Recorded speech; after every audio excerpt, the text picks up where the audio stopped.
অনেকদিন ধরে ভাবছিলাম কিমচি বানাবো।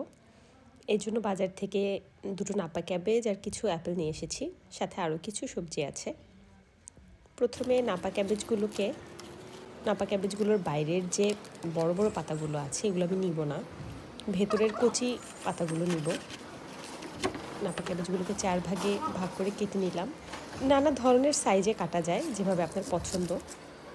কুচি কুচি করেও কাটা যায়, যেভাবে আপনার ইচ্ছা সেভাবেই কাটা যায় আসলে।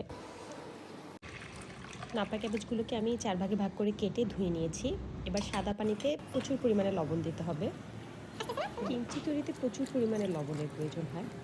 লবণাক্ত পানিতে সবজিটাকে ভালোভাবে ডুবিয়ে সোক করে নিতে হয়, যাতে করে লবণ ভালোভাবে সবজির মধ্যে অ্যাবজর্ব হয়। অনেকেই শুধুমাত্র লবণ মাখিয়ে সবজিটা রেখে দেয়, কিন্তু আমি সেটা করবো না। আমি 4-5 ঘন্টা ভিজিয়ে রাখবো লবণ পানিতে।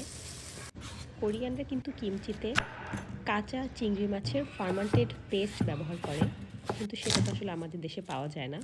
এই জন্য আমি কিছু কাঁচা চিংড়ি মাছ হালকা সতে করে ব্লেন্ড করে নিব। কুচি করা আপেলগুলোকে পেস্ট করে নিব।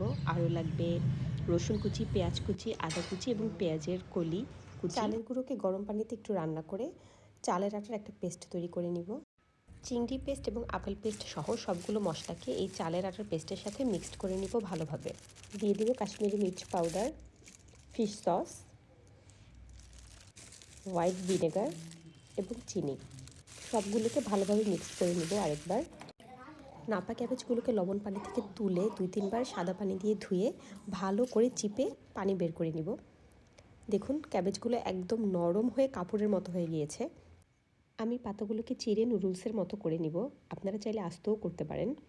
এরপরে বানিয়ে রাখা কিমচি পেস্টের মধ্যে ভালোভাবে পাতাগুলোকে মিক্সড করে নিব। কিমচি কিন্তু তৈরি হয়ে গিয়েছে। এটাকে এখনও খাওয়া যাবে, আবার স্টোর করে পরবর্তীতেও খাওয়া যাবে। তবে যত বেশি সময় যায় কিমচি কিন্তু খেতে টক লাগে, টকের মাত্রা আস্তে আস্তে বাড়তে থাকে।